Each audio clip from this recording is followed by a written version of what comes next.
Episode 45. A vast, low-slung, hairy body and a tangle of black legs, a gleam of many eyes, and a pair of razor-sharp pincers. Riddle raised his wand again, but he was too late. The thing bowled him over as it scuttled away, tearing up the corridor and out of sight. Riddle scrambled to his feet, looking after it. He raised his wand, but the huge boy leapt on him, seized his wand, and threw him back down, yelling, "No!" The scene whirled. The darkness became complete. Harry felt himself falling, and with a crash, he landed spread-eagled on his four-poster in the Gryffindor dormitory, Riddle's diary lying open on his stomach.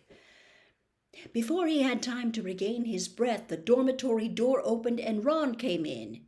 "There you are," he said. Harry sat up. He was sweating and shaking. "What's up?" said Ron, looking at him with concern. "It was Hagrid, Ron. Hagrid opened the Chamber of Secrets 50 years ago." Chapter 14. Cornelius Fudge. Harry, Ron, and Hermione had always known that Hagrid had an unfortunate liking for large and monstrous creatures. During their first year at Hogwarts, he had tried to raise a dragon in his little wooden house, and it would be a long time before they forgot the giant three-headed dog he'd christened Fluffy. And if, as a boy, Hagrid had heard that a monster was hidden somewhere in the castle, Harry was sure he'd have gone to any lengths for a glimpse of it. He probably thought it was a shame that the monster had been cooped up so long, and thought it deserved the chance to stretch its many legs. Harry could just imagine the 13-year-old Hagrid trying to fit a leash and a collar on it.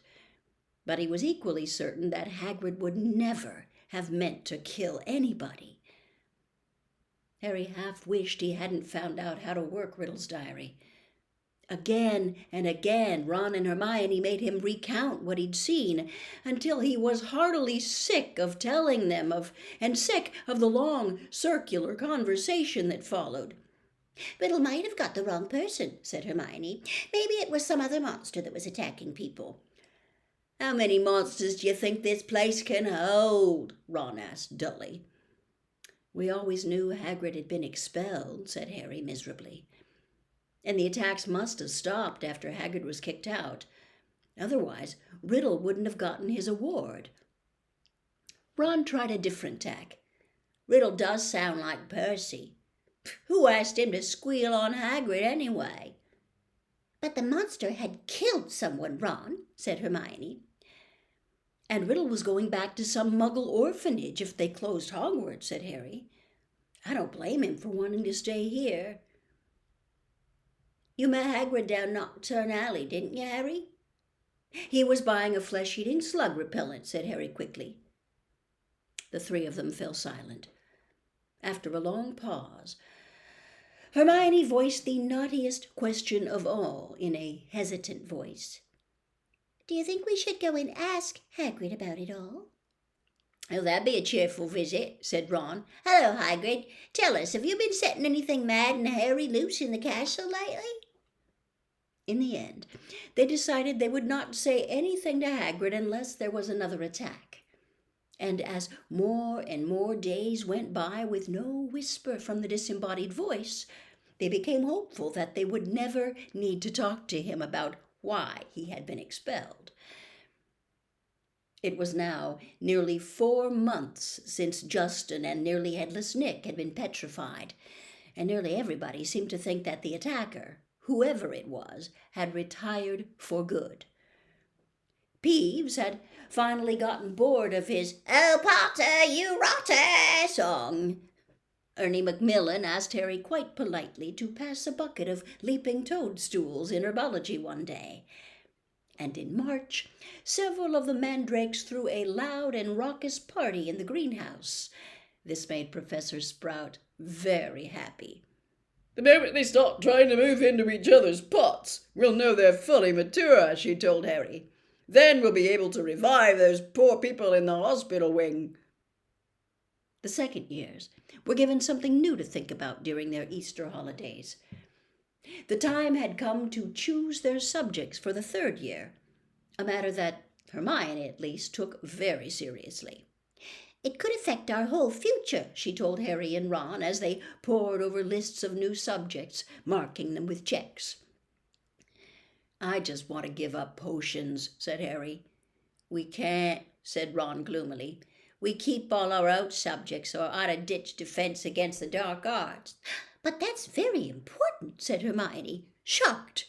Not the way Lockhart teaches it, said Ron. I haven't learned anything from him except not to set pixies loose. Neville Longbottom had been sent letters from all the witches and wizards in his family, all giving him different advice on what to choose. Confused and worried, he sat reading the subject list with his tongue poking out, asking people whether they thought arithmancy sounded more difficult than study of ancient runes. Dean Thomas, who, like Harry, had grown up with muggles, ended up closing his eyes and jabbing his wand at the list, then picking the subjects it landed on. Hermione took nobody's advice, but signed up for everything. Harry smiled grimly to himself at the thought of what Uncle Vernon and Aunt Petunia would say if he tried to discuss his career in wizardry with them. Not that he didn't get any advice. Percy Weasley was eager to share his experience. Depends on where you want to go, Harry, he said. It's never too early to think about the future, so I'd recommend divination. People say Muggle studies is a soft option, but I personally think wizards should have a thorough understanding of the non-magical community, particularly if they're thinking of working in close contact with them. Look at my father. He has to deal with Muggle business all the time. My brother Charlie was always more of an outdoor type, so he went for care of magical creatures. Play to your strengths, Harry. But the only thing Harry felt he was really good at was Quidditch. In the end, he chose the same new subjects as Ron, feeling that if he was lousy at them, at least he'd have someone friendly to help him. Gryffindor's next Quidditch match would be against Hufflepuff. Wood was insisting on team practices every night after dinner, so that Harry barely had time for anything but Quidditch and homework. However, the training sessions were getting better, or at least drier, and the evening before Saturday's match, he went up to his dormitory to drop off his broomstick, feeling Gryffindor's chances for the Quidditch Cup had never been better. But his cheerful mood didn't last long. At the top of the stairs to the dormitory, he met Neville Longbottom, who was looking frantic. Harry, I don't know who did it. I just found...